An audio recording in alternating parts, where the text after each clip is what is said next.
أعوذ بالله من الشيطان الرجيم. بسم الله الرحمن الرحيم. إذ قال الله يا عيسى إني متوفيك ورافعك إلي ومطهرك من الذين كفروا وجاعل الذين كفروا ويتبعوك فوق الذين كفروا إلى يوم القيامة ثم إلي مرجعكم فأحكم بينكم فيما كنتم فيه تختلفون. فأما الذين كفروا فأعذبهم عذابا شديدا في الدنيا والآخرة وما لهم من ناصرين. وأما الذين آمنوا وعملوا الصالحات فيوفيهم أجورهم والله لا يحب الظالمين. ذلك نتلوه عليك من الآيات والذكر الحكيم. إن مثل عيسى عند الله كمثل آدم خلقه من تراب ثم قال له كن فيكون. الحق من ربك فلا تكن من الممترين. فمن حاجك فيه من بعد ما جاءك من العلم فقل تعالوا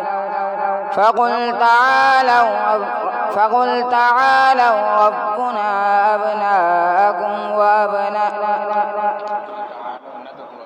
فقل تعالوا ندعو أبناءنا وأبناءكم ونساءنا ونساءكم وأنفسنا وأنفسكم ثم نبتهل فنجعل لعنة الله على الكاذبين. إن هذا لهو القصص الحق وما من إله إلا الله وإن الله لهو العزيز الحكيم. فإن تولوا فإن الله عليم بالمفسدين. صدق الله العظيم.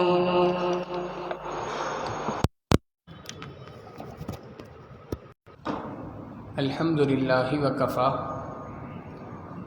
وسلام علی عبادہ الذین اصطفیٰ اما بعد.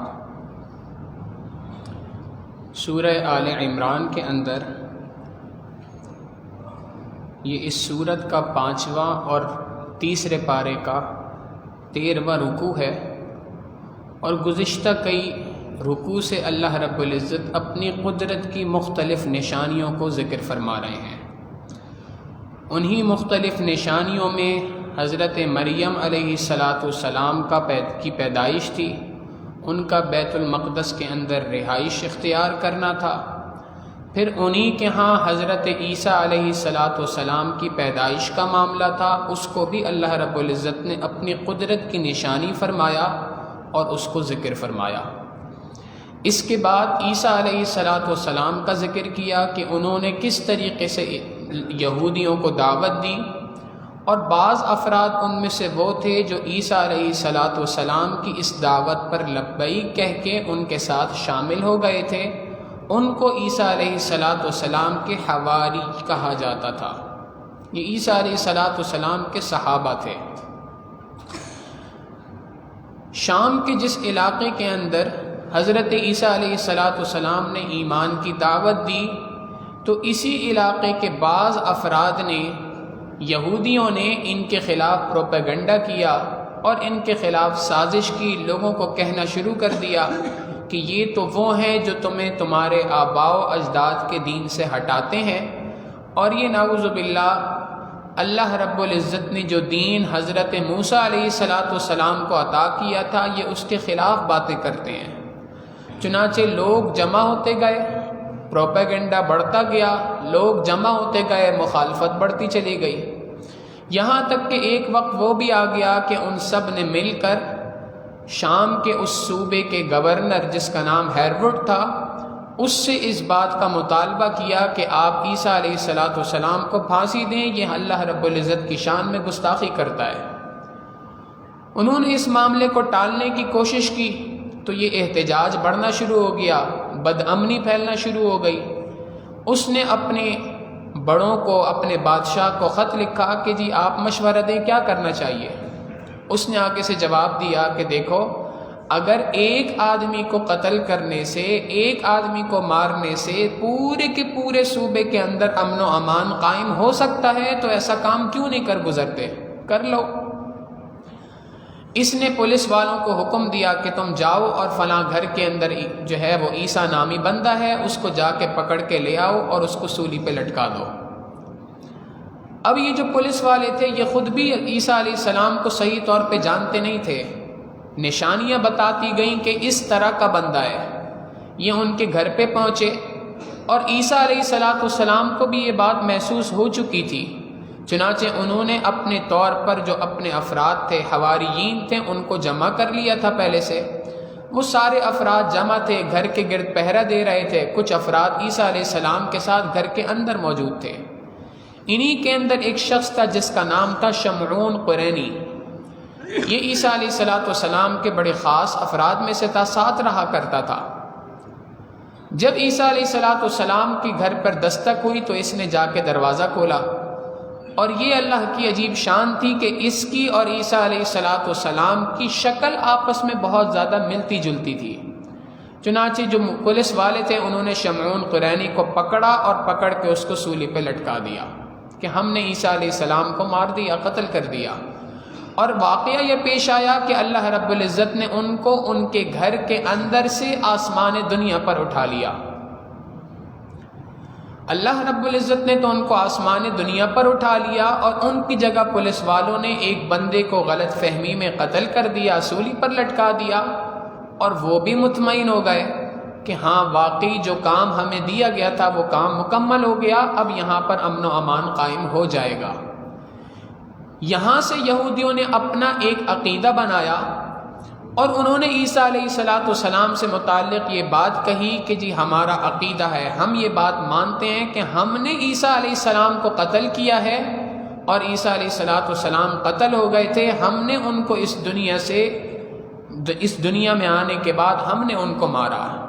تو عیسیٰ علیہ السلام قتل ہو گئے تھے، یہودیوں یہ کہتے ہیں ہم نے ان کو مارا تھا، یہ ان کا عقیدہ ہے۔ اس کے مقابلے میں ایک عقیدہ عیسائیوں کا موجود ہے۔ عیسائیوں کا عقیدہ یہ ہے کہ وہ کہا کرتے تھے کہ عیسیٰ علیہ السلام کو یہودیوں نے قتل تو کیا تھا، پھانسی پہ لٹکایا تھا، وہ پھانسی پہ چڑھ گئے تھے اور پھانسی لگ گئی تھی، قتل ہو گئے تھے، مگر اس کے بعد اللہ رب العزت نے اپنی قدرت سے ان کو زندہ فرمایا تھا اور زندہ ہونے کے بعد انہوں نے اپنی بقیہ زندگی دنیا کے اندر گزاری۔ قرآن کریم کی ان آیات کے اندر اللہ رب العزت نے ان دونوں عقائد کی نفی فرمائی۔ گزشتہ درس کی جو آخری آیت تھی اس کے اندر اللہ رب العزت نے یہودیوں کے اس عقیدے کا انکار فرمایا، وَمَكَرُوا وَمَكَرَ اللَّهُ۔ ایک سازش وہ تھی جو انہوں نے اللہ رب العزت کے نبی کے خلاف کی، یہودیوں نے اللہ کے نبی کے خلاف سازش کی، وَمَكَرُوا سازش کی، وَمَكَرَ اللَّهُ اور اس کے مقابلے میں اللہ نے بھی اپنی ایک تدبیر کی عیسیٰ علیہ السلام کو زندہ آسمانوں پر اٹھانے کی، واللہ خیر الماکرین، اور اللہ رب العزت زبردست تدبیر کرنے والا ہے۔ تو یہ اللہ رب العزت نے ان کے عقیدے کو انکار کر دیا، یہاں پر ان کے عقیدے کا رد فرما دیا۔ پھر اسی بات کی وضاحت عیسائیوں کے اس عقیدے کی بھی اور اسی کے ساتھ ساتھ یہودیوں کے عقیدے کی بھی اللہ رب العزت نے تردید مختلف آیات میں مختلف جگہوں پہ ارشاد فرمائی۔ ایک جگہ پہ ارشاد فرمایا وَمَا قَتَلُوهُ وَمَا صَلَبُوهُ وَلَكِنْ شُبِّهَ لَهُمْ۔ عیسیٰ علیہ السلام کو نہ تو ان لوگوں نے قتل کیا، نہ ان کو سولی پر چڑھایا، وَلَٰكِن شُبِّهَ لَهُمْ، ہاں یہ ان کے بارے میں تھوڑا تشبہ کا شکار ہو گئے تھے، شک میں پڑ گئے تھے۔ ایک دوسرا آدمی جو جس کی شکل ان سے ملتی جلتی تھی، اس کے ساتھ یہ تشبیہ کے اندر آ گئے اور شبہ میں پڑھ کے انہوں نے کسی اور آدمی کو سولے پہ چڑھا دیا۔ تیسری جگہ پہ اللہ رب العزت فرماتے ہیں وَمَا قَتَلُوهُ يَقِينًا، حتمی بات یہی ہے، یقینی بات یہی ہے کہ انہوں نے عیسیٰ علیہ السلام کو قتل نہیں کیا، بل رفعہ اللہ الیہ، بلکہ اللہ رب العزت نے عیسیٰ علیہ السلام کو آسمان دنیا پر اپنی جانب بلوا لیا۔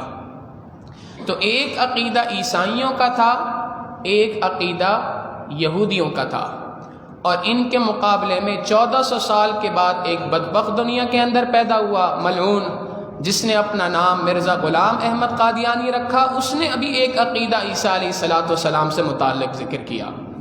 وہ یہ بات کہتا ہے کہ عیسیٰ علیہ السلام کو اس وقت پر بچا لیا گیا تھا، آسمان دنیا پر اٹھا لیا گیا تھا، اور اس وقت پر عیسیٰ علیہ السلام کو بچا لیا گیا تھا، مگر آسمان دنیا پر اٹھایا نہیں گیا تھا، بلکہ انہوں کو اس وقت پر اللہ رب العزت نے کسی طرح سے حفاظت کر دی ان کی، اور اس کے بعد عیسیٰ علیہ السلام نے زندہ سلامت دنیا کے اندر زندگی گزاری ہے، یہاں تک کہ وہ اپنی طبعی موت دنیا کے اندر مر گئے اور ان کا انتقال ہو گیا۔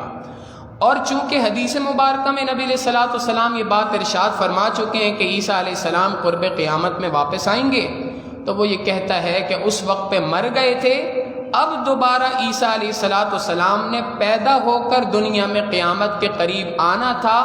وہ عیسیٰ جو قیامت کے قریب پیدا ہونا تھا وہ میں مرزا غلام احمد قادیانی ہوں۔ یہ اس کے عقائد میں سے ایک عقیدہ ہے۔ ہمارا موضوع اس وقت پر مرزا غلام احمد قادیانی کی زندگی کو یا اس کے دعووں کو ذکر کرنا نہیں ہے، ورنہ اس کے دعوے بے تحاشا ہیں۔ ابتدا کی تھی یہاں سے کہ جی امام مہدی اصل میں جو آنے تھے وہ میں ہوں۔ جب اس بات پر لوگوں نے کان نہیں دھرے تو اگلی بات کہی جو عیسیٰ آنے تھے وہ میں ہوں۔ پھر آگے اس سے اگلی بات کہی کہ جو محمد الرسول اللہ صلی اللہ علیہ وسلم تھے میں ان کا ذلی نبی ہوں، یعنی انہی کا ایک سایہ ہے جو میری شکل میں دنیا پر آیا ہے۔ پھر بعد میں یہ بات اور زیادہ آگے بڑھ گئی اور یہ کہنے لگ گیا کہ جی میں اصل میں نبی کے محمد الرسول اللہ صلی اللہ علیہ وسلم کے بعد ایک اور نبی دنیا کے اندر بھیجا گیا ہوں۔ اور اس سے آگے بڑھ کر ایک وقت وہ بھی آیا جب اس نے یہ دعویٰ بھی کیا کہ میں وہ شخص ہوں، میں وہ ذات ہوں جس کو لوگ خدا کہتے ہیں، خدائی تک کا دعویٰ کر کے دنیا سے گیا ہے۔ تو بہرحال یہ اس کا عقیدہ ہے، اور اس عقیدے کے اوپر آج بھی مرزائی دنیا کے اندر اپنی مرزائیت کا، قادیانیت کا پرچار کر رہے ہیں۔ اور یہ جو آیت مبارکہ آج کی سب سے پہلی تلاوت کی گئی، اس آیت کے ذریعے سے سادہ لوگ مسلمانوں کو بہت آسانی سے وہ لوگ ٹریپ کرتے ہیں، پکڑتے ہیں کہ یہ قرآن کریم کی آیت تو دیکھو ہمارے عقیدے کو واضح طور پہ بیان کر رہی ہے، اور ہماری بدقسمتی یہ ہے کہ ایک باطل اپنے دین کو اتنا نہیں جانتا جتنے ہمارے دین کو جان کے اس کے ذریعے سے ہمارے ایمان کو باطل لوٹنے کی کوشش کر رہا ہے، اور ہم اپنے دین کو، اپنے ایمان کو، اپنے عقائد کو پہچانتے نہیں ہیں، اس وجہ سے ان کی باتوں میں آ جاتے ہیں۔ قرآن کریم کی آیت ہے، اللہ رب العزت ارشاد فرماتے ہیں اذ قال اللہ یا عیسیٰ، یاد کرو اس وقت کو جب اللہ رب العزت نے فرمایا اے عیسیٰ انی متوفیک، بے شک میں آپ کو وصول کرنے والا ہوں۔ اصل بات یہ ہے کہ لفظ ہے توفا، متوفی کا، وفا کا لفظ یا متوفی کا لفظ جب استعمال ہوتا ہے اردو زبان کے اندر تو اس سے مراد وفات لی جاتی ہے، کسی شخص کا انتقال ہو جانا اسی کو کہتے ہیں وفات، ایک دنیا اس دنیا سے چلا گیا دوسری دنیا میں داخل ہو گیا، اسی کو کہتے ہیں وفات۔ یہ عربی زبان کے اندر وفا کا معنی یہ نہیں ہے، وفا کا معنی ہے وصول کرنا۔ اب یہ وصول کرنا موت کی صورت میں بھی ہو سکتا ہے، یہ وصول کرنا نیند کی صورت کے اندر بھی ہو سکتا ہے۔ احادیث مبارکہ کے اندر، قرآن کریم کے اندر توفا کا لفظ نیند کے لیے بھی استعمال ہوا ہے، اور اسی طریقے سے یہ وفا کا معنی ایک دنیا سے دوسری دنیا میں منتقل کرنے کے لیے بھی استعمال ہوتا ہے۔ یہ توفا اردو والا نہیں ہے، بہت سارے الفاظ عربی کے ایسے ہیں جو اردو میں استعمال ہوتے ہیں تو معنی تبدیل ہو جاتا ہے۔ اردو کے اندر فتنے کا لفظ غلط معنوں میں استعمال کیا جاتا ہے، نیگیٹو میننگ میں استعمال کیا جاتا ہے، اچھے معنی نہیں ہوتے فتنے کا۔ اور جب اسی لفظ کو عربی میں استعمال کیا جاتا ہے تو فتنے کا معنی آزمائش ہو جاتی ہے۔ ایک صاحب نے گھر پہ جا کے اپنی بیوی کو کہا کہ جی آج امام صاحب نے ہمیں بتایا تھا قرآن کریم کے اندر لکھا ہے کہ بیوی اور اولاد جو ہے وہ انسان کے لیے فتنہ ہے، تو تم تو سب سے بڑی فتنی ہو دنیا کی۔ حالانکہ یہاں فتنے سے مراد وہ فتنہ نہیں جو اردو میں کہا جاتا ہے، بلکہ اس سے مراد آزمائش ہے کہ اس کے ذریعے سے اللہ رب العزت تمہیں دنیا کے اندر آزماتے ہیں۔ تو بالکل اسی طریقے سے توفیٰ کا معنی ایک وہ ہے کہ جو مرزا غلام احمد قادیانی نے لیا اور سادہ لوگ مسلمانوں کو اس کے ذریعے سے بہکاتے ہیں کہ دیکھو قرآن کریم تمہارا یہی بات کہہ رہا ہے انی متوفی کا، کہ عیسیٰ علیہ السلام کو اللہ نے وفات دے دی، مار دیا، اس دنیا سے دوسری دنیا میں منتقل کر دیا، وفات ہو گئی ان کی، تو ان کی وفات کے بارے میں تو قرآن کریم خود کہہ رہا ہے۔ حالانکہ بات یہ نہیں ہے، اللہ رب العزت فرما رہے ہیں اے عیسیٰ علیہ السلام ہم آپ کو وصول کریں گے، ہم آپ کو یہاں سے منتقل کریں گے۔ یہ بات اب سوال یہ پیدا ہوتا ہے کہ ایک ہی آیت کے دو الگ الگ معنی ہیں، ایک معنی جو عام مسلمان بیان کر رہے ہیں، ایک معنی وہ ہے جو مرزا غلام احمد قادیانی بیان کر رہا ہے۔ سوال یہ پیدا ہوتا ہے کہ ان میں سے کون سا معنی درست ہے؟ احادیث مبارکہ کی طرف رجوع کر لیا جائے، بات دو ٹوک واضح ہو جائے گی۔ مشکات شریف کی روایت ہے، نبی علیہ الصلوۃ والسلام نے فرمایا ینزل عیسیٰ ابن مریم الی الارض، عیسیٰ علیہ الصلوۃ والسلام قرب قیامت میں آسمان دنیا سے نازل ہوں گے۔ کہیں لفظ نہیں ہے کہ عیسیٰ علیہ السلام پیدا ہوں گے، جہاں کہیں لفظ ہے وہ یہی ہے ینزل، نازل ہوں گے، فیتزوج، شادی کریں گے، ویولد لہ، ان کی اولاد ہوگی، ویمکث 45 سنۃ، اس دنیا کے اندر 45 سال زندہ رہیں گے، فیدفن معی فی قبری، اور اس کے بعد سب سے بڑی نشانی یہ ہے کہ وہ میری قبر میں میرے روزے کے اندر میرے ساتھ مدفون ہوں گے۔ فاقوم انا وعیسیٰ ابن مریم فی قبر واحد، میں اور عیسیٰ علیہ الصلوۃ والسلام کل قیامت کے دن ایک ہی قبر سے اٹھیں گے، بین ابی بکر و عمر، ابو بکر اور عمر ہمارے ساتھ ہوں گے، ویدفن عیسیٰ ابن مریم مع النبی صلی اللہ علیہ وسلم فی روضتہ، اور ایسا ہی ہوگا کہ عیسیٰ علیہ الصلوۃ والسلام نبی علیہ الصلوۃ والسلام کے ساتھ ان کے روضہ اطہر کے اندر مدفون ہوں گے۔ اب قادیانیوں سے سوال کر لیا جائے کہ اللہ کے رسول صلی اللہ علیہ وسلم تو یہی بات ارشاد فرما رہے ہیں، اور تمہارا نبی کہاں پر اس کی وفات ہوئی؟ تم اس بات کو بہت اچھی طرح جانتے ہو۔ کبھی کوئی قادیانی اس بات کا اقرار نہیں کرے گا، زبان سے یہ بات نہیں کہے گا۔ آپ سے کبھی کوئی قادیانی ٹکرا جائے اس سے صرف اتنا سوال کر لیں، اچھا اگر یہ بات ہے کہ تمہارا نبی سچا نبی ہے تو بتاؤ تمہارے نبی کی وفات کہاں ہوئی تھی؟ یہ بات کبھی نہیں کہہ سکتے، مر جائیں گے لیکن اس بات کو اپنی زبان پہ لے کے نہیں آئیں گے، اس لیے کہ وہ یہ بات جانتے ہیں کہ اگلی بات ہم نے یہی کرنی ہے۔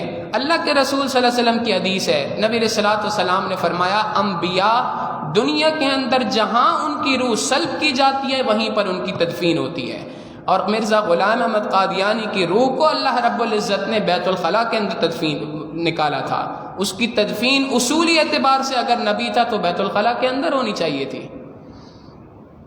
ترمذی شریف کی روایت ہے ان عیسیٰ علیہ السلام بعد لبسہ فی الارض یحج و یعود، عیسیٰ علیہ السلام اس دنیا میں نازل ہونے کے بعد حج فرمائیں گے اور وہاں سے لوٹیں گے، فیموت بین مکہ والمدینہ، مکہ مکرمہ اور مدینہ منورہ کے درمیان ان کی وفات ہوگی، فیحمل الی المدینہ، ان کو مدینہ منورہ لایا جائے گا، فیدفن فی الحجرۃ الشریفۃ الی جنب عمر، اور اس کے بعد ان کو سیدنا عمر رضی اللہ تعالیٰ عنہ کے برابر میں جو چوتھی قبر کی جگہ موجود ہے وہاں پر ان کی تدفین کی جائے گی، فیبقى هذان الصحابیان الکریمان مصحوبین بین هذه النبیین، یہ ان دو صحابہ اکرام رضوان اللہ تعالیٰ علیہم اجمعین کی اللہ رب العزت کے ہاں عزت اور کرامت اور شرافت ہے کہ اللہ رب العزت نے ان دو صحابہ کو دو عظیم نبیوں کے درمیان میں جگہ عطا فرمائی، علیہم الصلاۃ والسلام الی یوم القیامہ، قیامت کے دن تک یہ وہیں پر سو رہے ہیں۔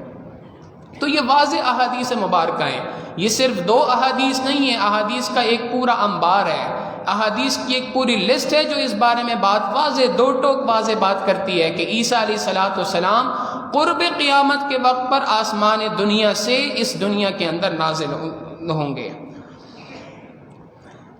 چنانچہ اہل سنت والجماعت کا، اہل اسلام کا، دین اسلام کے جو لوگ بھی تعلق رکھتے ہیں ان کا متفقہ عقیدہ عیسیٰ علیہ السلام سے متعلق ہے۔ پہلی بات، عیسیٰ علیہ السلام کو اللہ رب العزت نے بغیر باپ کے پیدا فرمایا۔ دوسری بات، عیسیٰ علیہ السلام کو سولی پر لٹکایا نہیں گیا، سولی پر چڑھایا نہیں گیا۔ تیسری بات، عیسیٰ علیہ السلام کو اللہ رب العزت نے زندہ آسمانوں پر اٹھا لیا۔ چوتھی بات، عیسیٰ علیہ السلام قیامت سے پہلے آسمان دنیا سے زمین پر نازل ہوں گے۔ پانچویں بات، 40 یا 45 سال زمین پر رہیں گے۔ چھٹی بات، دجال کو قتل کریں گے۔ ساتویں بات، صلیب کو توڑیں گے۔ آٹھویں بات، پھر ان کا انتقال ہوگا۔ اور نویں بات، وہ روضہ مبارک کے اندر اللہ کے محبوب صلی اللہ علیہ وسلم کے پہلو کے اندر ان کی تدفین ہوگی۔ اور 10ویں بات کہ کل قیامت کے دن نبی علیہ السلام کے ساتھ ان کی قبر مبارک سے اٹھائے جائیں گے۔ یہ 10 عقائد ہیں عیسیٰ علیہ السلام سے متعلق۔ ہمیں اس معاملے میں بہت زیادہ ہوشیار رہنے کی ضرورت ہے۔ یہ قادیانی آج دنیا کے اندر مسلمانوں سے ان کے اسلام کو لوٹنے کے لیے اسی طریقے سے سرگرم ہے جس طریقے سے ایک ڈاکو کسی انسان سے اس کے مال کو لوٹنے کے لیے تیار ہوتا ہے، موقع تلاش کرتا ہے۔ یہ بھی اسی طریقے سے موقع تلاش کرتے ہیں۔ آپ دنیا کے اندر دیکھیں، مختلف لوگوں نے نبوت کے دعوے مختلف زمانوں میں کیے۔ ہر کسی کا دعویٰ جو تھا وہ کسی کا 1 سال چلا، کسی نے 2 سال اس کا دعویٰ چلا، کسی کے متبعین 3 سال چلے، اس سے زیادہ نہیں چلے۔ یہ بدبخت وہ ہے کہ جس کے متبعین آج 100 سال سے اوپر ہو چکے ہیں، دنیا کے اندر چل رہے ہیں۔ وجہ کیا ہے اس کی ایک بنیادی وجہ ہے کہ یہ ایک بندہ اپنی مرضی سے نہیں اٹھا تھا، اس کو فرنگیوں نے، انگریزوں نے باقاعدہ ٹارگٹ کر کے ایمان والوں کے درمیان میں بھیجا تھا۔ یہ فرنگیوں کا لگایا ہوا پودا ہے اور وہی اس کو آج سپورٹ کر رہے ہیں، اور یہ بات کھلی آنکھوں سے اس کا مشاہدہ کیا جا سکتا ہے۔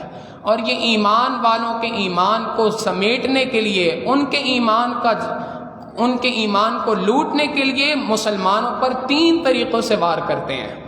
پہلا طریقہ یہ ہے کہ یہ ارباب اقتدار کے اندر، مسلمانوں کے ملکوں کے اندر اپنے افراد کو اہل اقتدار میں شامل کرتے ہیں۔ آپ غور کریں، آپ دیکھ لیں، ہمارے اس ملک کے اندر بھی بدقسمتی سے کتنے ہی آپ کو وزیروں میں ایسے افراد ملیں گے، افواج پاکستان میں ایسے افراد ملیں گے، آپ کو مختلف ملک کی اہم پوسٹ پہ ایسے افراد ملیں گے کہ جو سارے کے سارے قادیانی ہیں، جو قادیانی ہیں یا قادیانی نواز ہیں۔ ایسے افراد آپ کو ملیں گے، ہر جگہ پہ موجود ہیں۔ یہ ان کی ایک سازش ہے کہ جس کی وجہ سے یہ لوگ اس طریقے سے مختلف بلوں کو پاس کرنے کی کوششیں کرتے رہتے ہیں۔ لیکن اللہ رب العزت جزائے خیر دے ہمارے اکابر علماء کو، وہ پچھلے 70 سالوں سے اس کے اوپر پہرا دے رہے ہیں اور قیامت تک پہرا دیتے رہیں گے انشاءاللہ۔ دوسرا طریقہ یہ ہوتا ہے کہ یہ مغربی ممالک کے اندر، چونکہ مسلمانوں میں سے بھی بہت سارے لوگ امیگریشن کراتے ہیں، وہاں پہ جانے کے لیے کوششیں کرتے ہیں، جاب کی وجہ سے، بزنس کی وجہ سے، جس کسی وجہ سے بھی ہو، صحیح یا غلط یہ ایک الگ بحث ہے۔ لیکن جب وہ وہاں جانے کی کوشش کرتے ہیں تو یہ ان کی امیگریشن میں جو مسائل ہوتے ہیں، رکاوٹیں ہوتی ہیں، یہ ان کو دور کرنے کے لیے اپنے عقائد کو پیش کرتے ہیں، فارم بھرواتے ہیں، جی آپ یہ فارم بھر دیں، ہم آپ کا کام کرا دیں گے۔ ہمارے حضرت نے ہمیں ایک واقعہ سنایا، فرمانے لگے کہ ایک صاحب تھے، مجھ سے پچھلے 4-5 مہینوں سے مستقل دعائیں کرواتے تھے فون کر کے کہ حضرت دعا کریں، میرا جو ہے وہ انگلینڈ کی امیگریشن کا مسئلہ ہے اور وہ حل نہیں ہو رہا ہے۔ فرماتے ہم بھی ان کے لیے دعائیں کرتے رہے، 3-4 مہینے تک مستقل ان کا فون آیا، پھر اچانک فون آنا بند ہو گیا۔ 1-1.5 سال کے بعد پھر دوبارہ فون آیا، تو میں نے پوچھا کہ بھائی وہ آپ کے مسئلے کا کیا ہوا، حل ہو گیا وہ کہ نہیں؟ کہنے لگے حضرت وہ تو حل ہو گیا، مجھے تو صرف امیگریشن کا مسئلہ تھا، امیگریشن کا مسئلہ بھی حل ہو گیا، نیشنلٹی بھی مل گئی ہے۔ انہوں نے پوچھا وہ کیسے؟ آگے سے بتایا کہ جی میں تو روزانہ جا رہا تھا، دھکے کھا رہا تھا، اسی آفس کے سامنے ایک چھوٹا سا آفس تھا، وہاں پہ ایک شخص مجھے ملا، اس نے مجھے کہا کہ جی آپ کیوں پریشان ہیں؟ میں نے اپنی پریشانی کی وجہ بتائی۔ اس نے کہا جی ہم نے جو یہ کمپنی آپ کی کھولی ہے یہ آپ ہی کے مسائل کو حل کرنے کے لیے کھولی ہے، آپ یہاں پہ آئیں، ہمارا یہ فارم ہے، اس پہ دستخط کریں، ہم آپ کے مسئلے کو حل کرا دیتے ہیں۔ حضرت اللہ اس کو جزائے خیر دے، اس نے بہت اچھے طریقے سے میرا مسئلہ حل کر دیا۔ حضرت نے اس سے پوچھا، فرماتے ہیں میں نے اس سے پوچھا کہ جی آپ نے جس فارم پہ دستخط کیا تھا تو اس فارم کو آپ نے پڑھا تھا؟ اس کے اوپر کیا لکھا تھا؟ نہیں پڑھا تو نہیں تھا۔ جاؤ اور جا کے پڑھو۔ یہ ایسا ہو نہیں سکتا کہ انہوں نے آپ کو امیگریشن دے دی ہو، آپ کو پاسپورٹ دے دیا ہو، آپ کو نیشنلٹی دے دی ہو اور آپ کا ایمان نہ لوٹا ہو۔ کیسے ہو سکتا ہے یہ؟ ایک سانپ ہے جو کبھی ڈسے بغیر رہ نہیں سکتا، ایک قادیانی ہے جو کسی انسان کے ایمان کو ڈسے بغیر نہیں رہ سکتا۔ ممکن ہی نہیں ہے یہ بات۔ اب جب انہوں نے بعد میں تحقیق کی تو واقعی بات یہی تھی کہ انہوں نے اپنے ایک احمدی ان کا فارم تھا، اس کے اوپر لکھا تھا میں اقرار کرتا ہوں اس بات کا کہ میں احمدی ہوں۔ اب انہوں نے اس بات کو یوں سمجھا کہ محمد صلی اللہ علیہ وسلم کے ماننے والے احمدی ہیں، لہٰذا ہم بھی احمدی ہیں، سائن کر دی۔ اس سادہ لوگ مسلمان کو کیا پتا کہ اس کے پیچھے کتنی بڑی سازش اس سے کی گئی ہے، کیسے اس کے ایمان کو اس سے لوٹنے کی کوشش کی گئی ہے۔ اور تیسرا طریقہ ان کے واردات کا یہ ہوتا ہے کہ یہ سادہ لوگ مسلمانوں سے دوستیاں کرتے ہیں، اپنے آپ کو بتاتے نہیں ہیں کہ ہم قادیانی ہیں، مسلمانوں کی مسجدوں میں نماز پڑھیں گے، ان کے ساتھ میل جول کرنا شروع کر دیں گے، اور میل جول کرتے کرتے کرتے کہیں نہ کہیں کوئی نہ کوئی ایسی بات کر دیں گے جو غیر محسوس طریقے سے سامنے والے شخص کے ایمان کو سلب کر لے گی۔ بہت ہوشیار رہنے کی ضرورت ہے۔ چونکہ یہ موضوع ایک بہت ہی حساس موضوع ہے اور اس پر عام طور پہ چونکہ گفتگو نہیں ہوتی، دو واقعات اس سلسلے میں اور بھی سنا دوں۔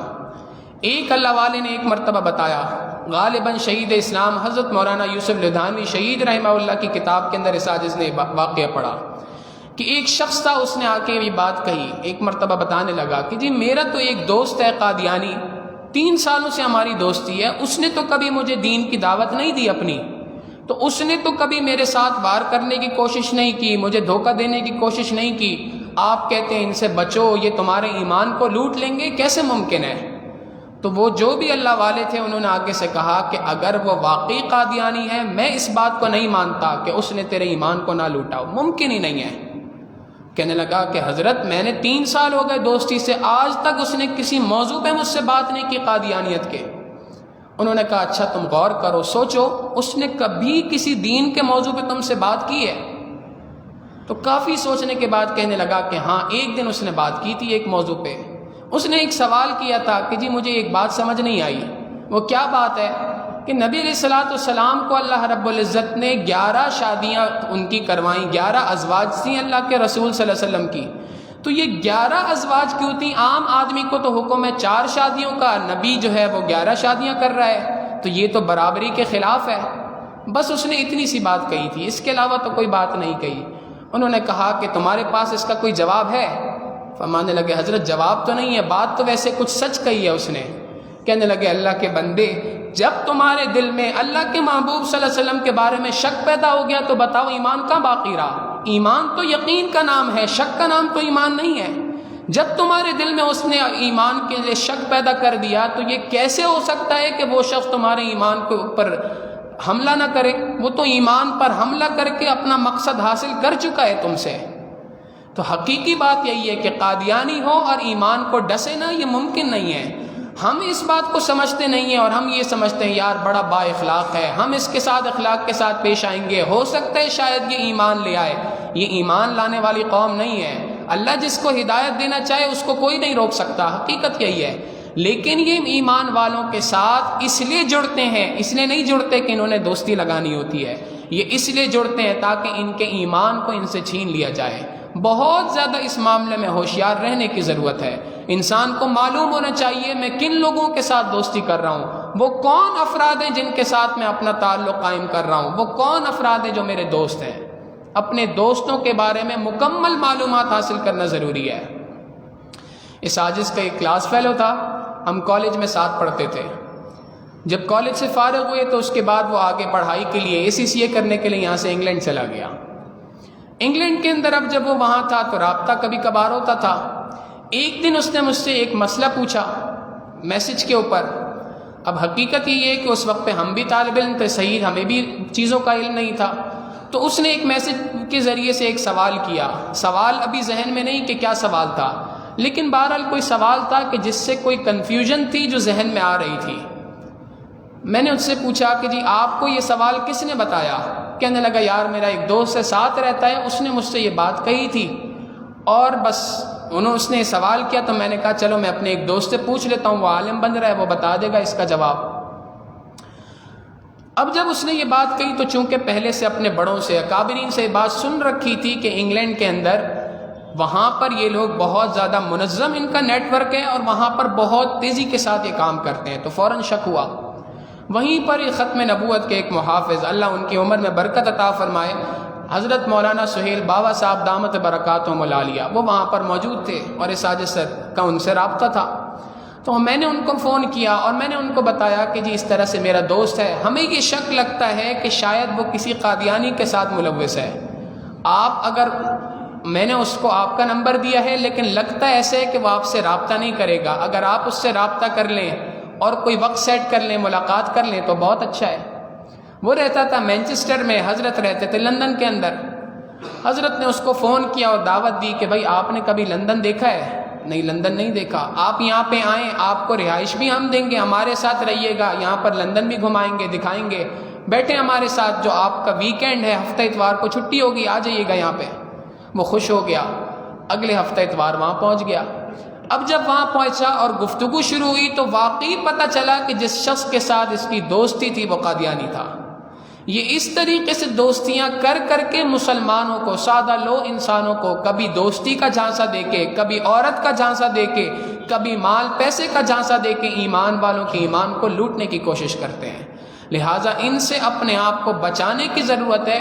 بہت محتاط رہے انسان، جس کسی کے ساتھ اس کے رابطے ہیں، روابط ہیں، یاد رکھے، پہچانے کہ وہ شخص کون ہے۔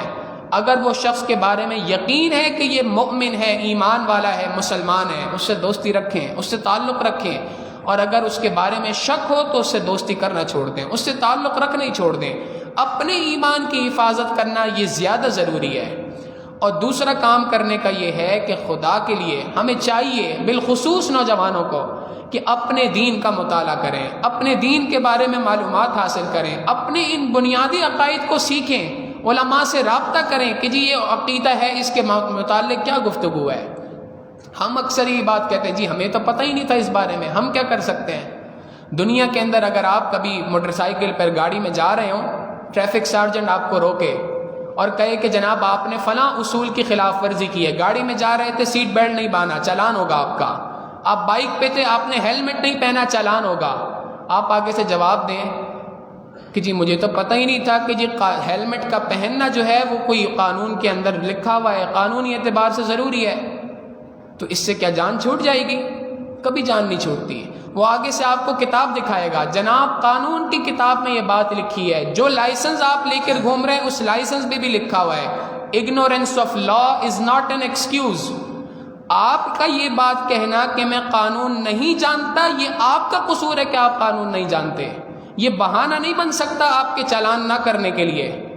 آپ کا قانون کا نہ جاننا یہ آپ کا سب سے بڑا جرم ہے۔ جس طریقے سے دنیا کے ایک ملک کے قانون کو نہ جاننا یہ انسان کا سب سے بڑا جرم ہوتا ہے اس ملک کے اندر، اسی طریقے سے ایمان والے کا ایمان کے قوانین کو نہ جاننا، اپنے عقائد کو نہ جاننا یہ سب سے بڑا جرم ہے۔ کل قیامت کے دن ہماری جان نہیں چھوٹ سکتی اس بات سے۔ لہٰذا اپنے عقائد سے متعلق بہت اچھے طریقے سے باتوں کو جاننا چاہیے۔ اور اگلی بات، چونکہ یہ بات آپ حضرات سے بھی کی جا رہی ہے اور اللہ کا فضل و کرم ہے کہ یہ بات صرف یہاں تک نہیں ہے، یہ دنیا کے اندر بھی پھیل رہی ہے اس میڈیا کے دور کی وجہ سے۔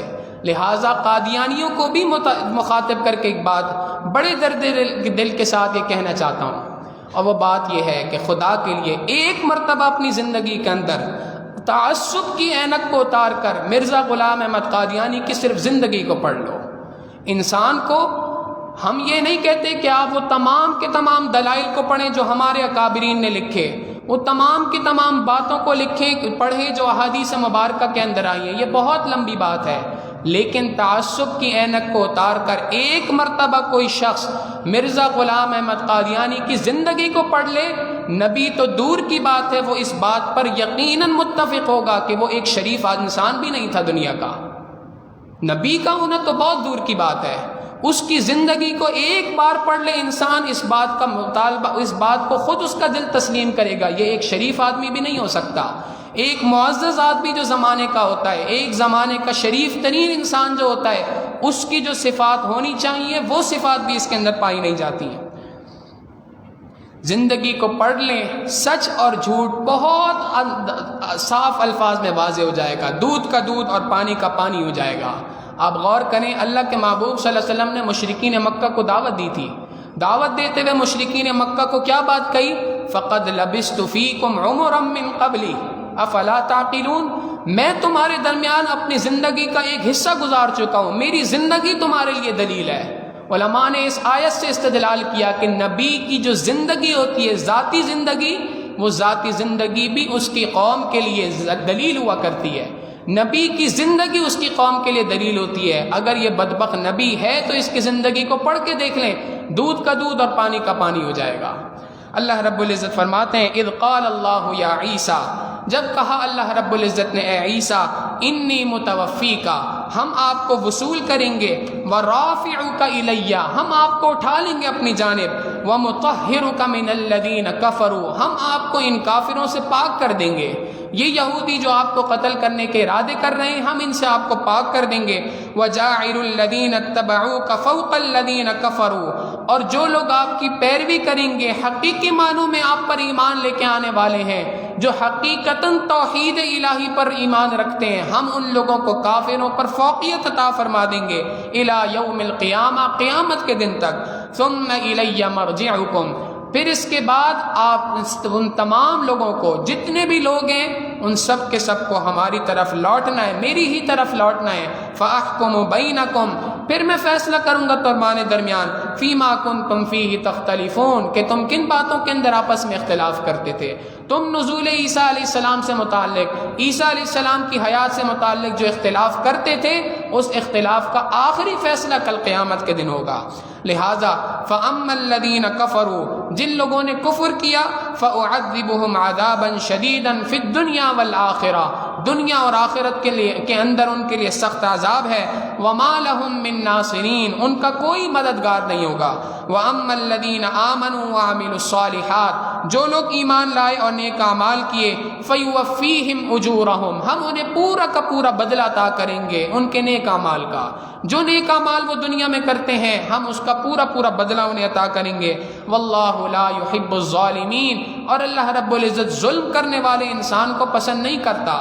ایک شخص اس سے بڑا ظلم کیا ہو سکتا ہے جو ایک نبی کے اوپر بہتان لگا رہا ہو، ایک نبی کے اوپر جھوٹ کی بات کر رہا ہو، اس سے بڑا ظالم دنیا میں کون ہو سکتا ہے؟ اللہ رب العزت فرماتے ہیں ذالک نتلوہ علیک من الآیات، یہ اللہ رب العزت کی وہ آیتیں ہیں جو ہم تلاوت کرتے ہیں، پڑھ کر سناتے ہیں، والذکر الحکیم، یہ اللہ رب العزت کی جانب سے حکمت والی نصیحت ہے جو اللہ رب العزت نے ایمان والوں کو عطا فرمائی۔ سورت کی ابتدا میں یہ بات ذکر کی تھی کہ یہ ساری کی ساری گفتگو جو عیسیٰ علیہ السلام سے متعلق ہو رہی تھی، یہ اس وجہ سے تھی کہ 8 ہجری کے اندر فتح مکہ ہوا، طائف کا جو میدان تھا، طائف کا شہر بھی مسلمانوں کے ہاتھ میں آیا، خیبر اور مدینہ بھی مسلمانوں نے فتح کر لیا، یمن کے علاقوں کو بھی مسلمانوں نے فتح کرنے کے لیے گئے تھے، وہاں پہ ان لوگوں نے اپنے آپ کو ہتھیار گرا دیے، اور ہتھیار گرانے کے بعد انہوں نے مسلمانوں سے صلح کر لی جزیے کے اوپر۔ تو یہ سارے کے سارے لوگ جب صلح کر چکے تھے تو اسی کے قریب کا ایک علاقہ تھا نجران کا علاقہ، نجران کے عیسائی تھے، وہ بھی نبی علیہ السلام کے پاس آئے کہ جی جب ہم اگر آپ کو جزیہ دیں گے تو کیا حقوق ہیں جو آپ ہمیں ادا کریں گے، وہ کون کون سے حق ہیں جو آپ ہمیں ادا کریں گے، کیا کیا چیزیں ہم پہ لازم ہوں گی، کیا کیا چیزیں آپ ہمیں عطا کریں گے، وہ معلومات حاصل کرنے کے لیے آئے تھے۔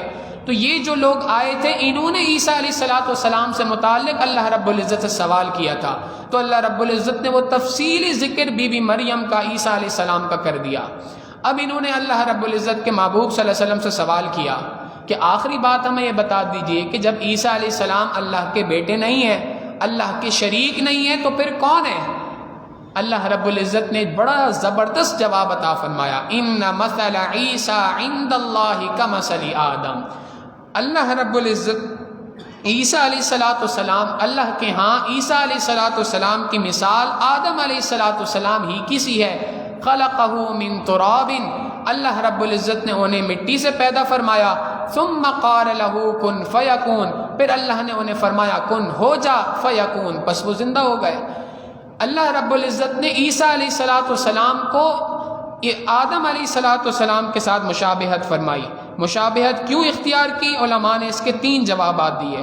پہلا جواب یہ ہے کہ جیسے اللہ رب العزت نے آدم علیہ السلام کو بغیر ماں باپ کے پیدا فرمایا، تم نے ان کو تو کبھی اللہ کا شریک نہیں مانا، تم نے کبھی ان کو اللہ کا بیٹا نہیں مانا، وہ تو زیادہ بڑا معجزہ تھا کہ بغیر باپ کے بغیر ماں کے اللہ نے پیدا کیا۔ اگر ماننا ہے تو پھر ان کو بھی اللہ کا بیٹا مانو، اللہ کا شریک مانو، اور جب تم ان کو اللہ کا شریک مانو گے تو ان کی اولاد جتنی ہے وہ ساری کے ساری نعوذ باللہ اللہ کی اولاد ہوئی۔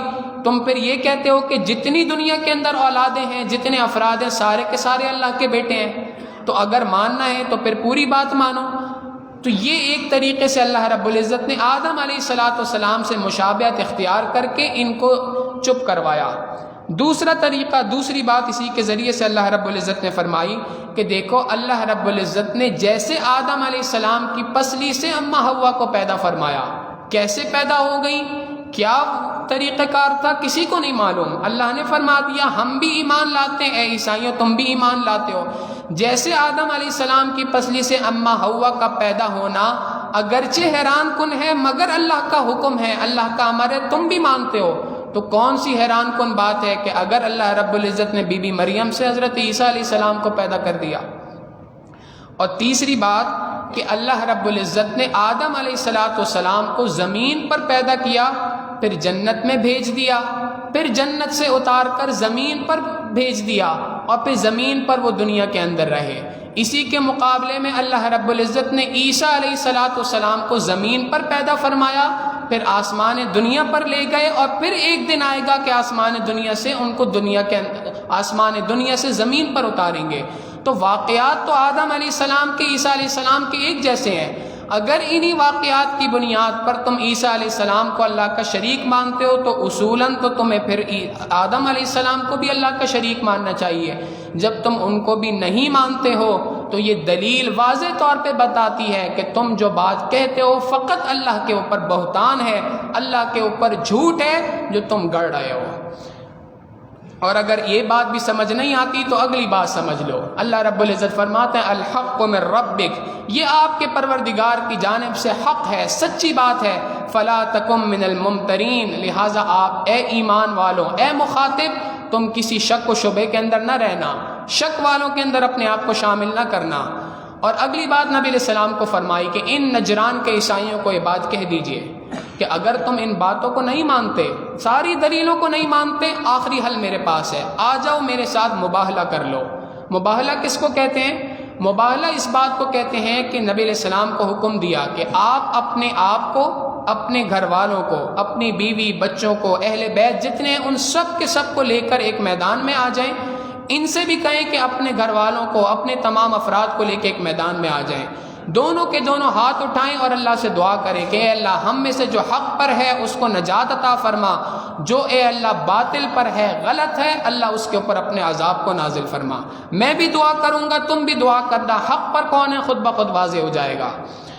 فمن حاجک فیہ، اب اس کے بعد بھی اگر یہ آپ سے جھگڑا کرتے ہیں، من بعد ما جاءک من العلم، باوجود اس کے کہ صحیح بات، صحیح علم ان کے پاس آ چکا ہے، فقل، آپ فرما دیجئے، تعالوا، آ جاؤ، ندعو ابناءنا و ابناءکم، پکارو اپنے آباء و اجداد کو، لے آؤ، و ابناءکم، اور اپنی اولاد کو، و نساءنا و نساءکم، اور ہماری بیویوں کو بھی، تم اپنی بیویوں کو بھی لے جاؤ، وَأَنفُسَنَا وَأَنفُسَكُمْ، ہم اپنی جانوں کو بھی لے کے آئیں گے، تم بھی اپنی جانوں کو لے کے آ جاؤ، ثُمَّ نَبْتَهِلْ، پھر اس کے بعد ہم مباہلہ کریں گے، فَنَجْعَلْ لَعْنَةَ اللَّهِ عَلَى الْكَاذِبِينَ، اللہ سے دعا کیجئے کہ اے اللہ جھوٹے کے اوپر اے اللہ اپنی لعنت کو ارشاد برسا دیجئے، جو ہم میں سے جھوٹا ہے اس پر اپنی لعنت کو برسا دیجئے۔